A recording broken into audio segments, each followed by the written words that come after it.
it's probably at least $30 again, because they can last a very long time without burning out. Since with that being said, they can last over 20,000 hours, which this particular mini blower can last 20,000 hours over that, as I read in the description, and it's on Alibaba's website. And then this is pretty much the actual name brand is actually right there, located right on there, and their actual company that actually makes this mini blower right here. This is actually just a 1 amp. This is the 1 amp mini blower right here. The one that's actually they usually use for inflatable costumes, and those are the 0.80 amps ones. Like this one is a 0.80 amp mini blower, but it's also an electric magnetic mini blower motor. But still, that's the same equivalent power as the actual RF500 mini blower, which is this particular mini blower. Which of course I had it all taken apart. This is what it looks like all taken apart, basically. And this is what the motor looks like. As you guys can see, that's the motor of it.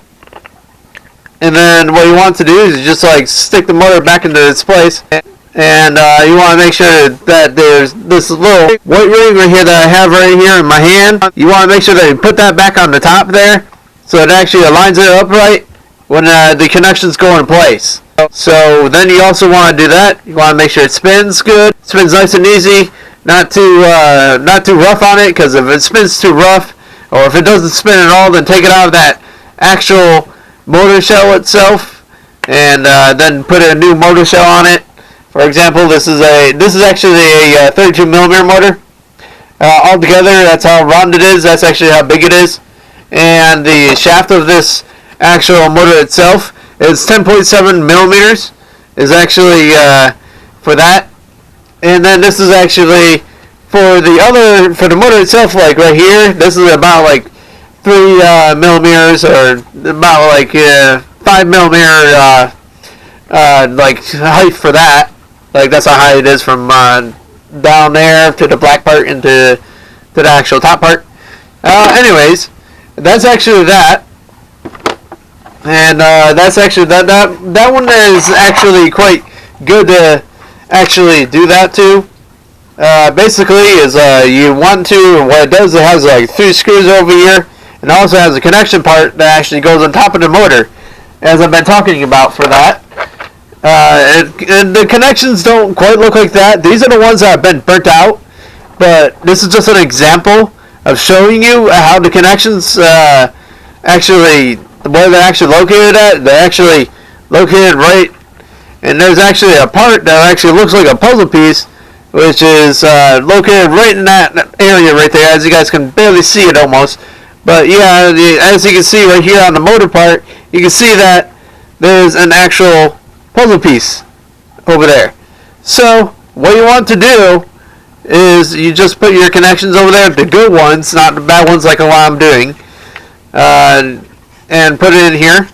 This is for replacing it, and you just want to stick it on there, and then it snaps in. And you want to make sure it snaps in flat, not anything else, to where you want to make sure it also spins very well. If it doesn't spin too well, and it spins like a little bit rough, then you also want to do is you want to bang on something like that to get the connections out, like that, so you can just pry it right off. But that's after you do the needle nose pliers thing with it. These are needle nose pliers that you also want to do. This is the first thing, when the connection's on there, you want to pry actually this thing right here, and you also want to like bend it all the way back. See how straight these things are? You want to make sure they're all straight around the edges there, and you want to make sure they're not really too bent, so then you can actually put this part actually back in there for the connections part, and then you also want to make sure you can connect it back in there. And as you can see right here, this is a little bit more bent. You want to make sure it's bent out all the way, and well, when the thing's on there, like this, actually, for example, I'm actually going to show you guys a good example right here. And of course you want to make sure the motor is actually in there. You want to make sure that's in there first, and then you can actually fire it up when, of course, with good connections, not bad connections like this. This is just an example of showing you guys. But anyways, you also want to make sure to do that, and then you connect some wires, the negative and positive. Which one's negative and positive?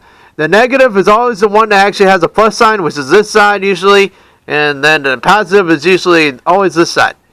But sometimes it runs backwards. If the motor happens to go backwards, or you hear a backwards noise that doesn't sound like it's the usual noise, if it doesn't sound like a usual noise for the 32mm motor, then pretty much take it apart again, or take off the connections and connect them backwards. So sometimes, then if you connect them backwards, then it runs forwards, and then the motor goes forward, and then blows up the inflatable costume for you. Anyways, this actually has a tendency, this kind of particular motor is not recommended to use anymore. It is the cheapest motor, cheapest most made motor in history, so you don't want to really use this one. But because it only lasts 500 hours, and 500 hours is not really that long. So, and of course, if you want something that will last you a long freaking time or something like that, then get this. Get this kind of mini blower right here. The one I actually am showing. And pretty much what you also want to do to the wires is you don't need to actually take this part apart. You actually just need to take this part right here and actually reconnect it. The battery pack doesn't originally look like this. The battery pack actually has a actual system on there, where an adapter system. The adapter system, which also is actually located right here usually, but I actually put a fixed system on it, which of course there's batteries in it right now actually too. Alright, now that's actually, I gotta take the batteries out of it, that's why. To show you guys this example. And then of course I gotta do that with it. And then of course what you also want to do with that is you want to take the batteries right here. You want to take these out. You want to make sure the actual side that actually has the spring on it is always the negative side. Just to remember that. And of course, I'm going to show you guys how that battery pack actually take apart a battery pack and put it back together. Basically, you take the screws right here. You want to make sure you have a small screwdriver for that though. This is just an example for that, or this is just one of the tools that you can use. But you just need a Phillips head screwdriver and a smaller Phillips head, or so to say, yeah, a small Phillips head screwdriver is what you should actually have. As small as this one as what I'm using, obviously. You have to do this 4 times. There we go. And you just take it apart like that. And try not to drop any screws like what I just did. Anyways, and then you just want to make sure all the screws are out over here. So then when you go put it back over there on there. And then of course you want to make sure that's out of there again. There you go. And then they loosely come out, the screws do. And then you just like put them, you want to make sure they're somewhere safe. Or if worse comes to worse, put it in this, use that. Use the motor axle outside the motor actually to keep your screws all intact. So that's also a good thing you can use that for. Well, if you have a spare motor sitting around there. Now, this is actually how it actually is supposed to look. As you guys can see here, this is actually the negative of it. Where it actually, the connection to the switch is the negative part of it right here. And actually, yeah, that is the negative part of it. So because that's actually a negative spring, that's actually goes right there with the negative. And then you want to make sure that the negative and positive are always not touching each other at all times. So as you can see here, this is the positive, and which goes right over here, the positive side of it. Now, to put this back together, it is actually quite easy. So you always want to make sure that it's negative and positive connected to each other. And in all cases like this. In this case, I am actually going to put it back together like this. Put the screws back in there. One at a time. Or you can use a drill for that too. That works. Either one works. You don't have to do it by hand. But yeah, this is basically what that motor looks like. There's other smaller motors in which the Ruby's inflatable costumes, they come with a smaller motor, and they come with basically it's the same concept, and you gotta always make sure that the negative and positive, in this case it's like for example this right here, you gotta make sure that negative and positive are connected properly. In other words, you can blow out the mini blower and then you can just end up burning out the motor before, or should I say, yeah, burn out the mini blower itself. Well, should I say, not the mini blower itself, but the motor, just the motor itself in general. So since you don't want to burn that out, you want to make sure that the negative and positive are always connected in the proper way, because if it's not, then it's going to burn out and you're going to end up having a non-working mini blower. And then of course, if there's loose connections, usually most of the time there's loose connections with the wire and with the actual thing that I've been talking about, and like with the adapter thing. So, which of course there's loose connections that actually always happen with that, because the adapter one is actually not as good as the fixed one. So the fixed one is actually more recommended to get, and that's what you need to actually get if you don't have one. Now, what you also want to do is you want to secure it back into place. Now, you don't want to put it too tight. Just tight enough to where it holds it in there.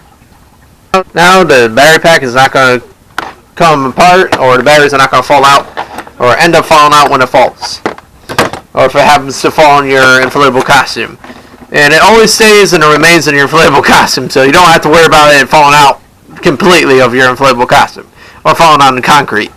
Unless you actually have it out, or have the battery pack out, and all of a sudden, then you just like move your arm in a kind of a different way for the adapter one, and then there goes your battery pack, and then of course your batteries are gonna end up either breaking the battery pack, or it's gonna end up scratching the battery pack or something like that. So my suggestion is don't actually have it out exposed to where you keep it inside an inflatable costume. And actually, or so to say, yeah, put it on your pants, and if the worst comes to worst, just put it on your underwear, attach it to your underwear. So, anyways, depending, well, of course, it can't be too loose, as I mentioned. It has to be tight enough to hold the battery pack. So, anyways, even though sorry if I made it sound wrong or something like that. Anyways, I didn't mean to make it sound wrong. In that case, in case you guys are wondering on that. But yeah, that's basically how you do that with that. And you basically, when you go to do any other modifications for this thing, you can just have a Phillips head screwdriver again to actually take this apart as well. So, and it's the same thing for this one. You can just like have it for the top. As you can see for the screws, you need a Phillips head screwdriver to do that. And this is the modification actually that I did. What you actually want to do is you want to like go in there, and you want to cut these the things, the guards that are over there, the actual guard that's actually on there.